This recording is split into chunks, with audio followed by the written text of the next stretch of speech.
тот роковой день Екатерина ехала в гости к своим друзьям.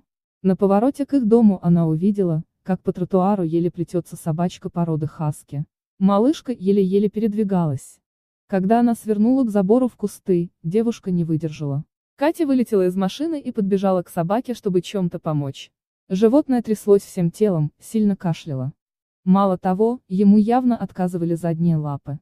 Девушка в спешке повезла собаку в ветеринарную клинику. Врач расстроил ее неутешительными диагнозами: левый глаз малышки был налит кровью, на животе были 2 гематомы. Отбитые легкие, ушной клещ. Животному срочно требовалась передержка и серьезное лечение. Пока Екатерина везла собачку в больницу, она спешно искала в сети, не потерял ли кто эту чудесную кроху. Но ни единого объявления о пропаже не было. Когда девушка увидела старый, потрепанный ошейник от блох, врезавшийся в шею собаки, она поняла, что животное, скорее всего, выставили на улицу.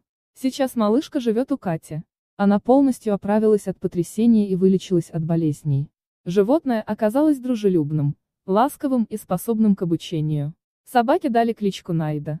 Она уже освоила такие команды, как «сидеть», «дай лапу», «ко мне» и другие. Самое интересное то, что собачка появилась в жизни Кати в день ее именин, 7 декабря.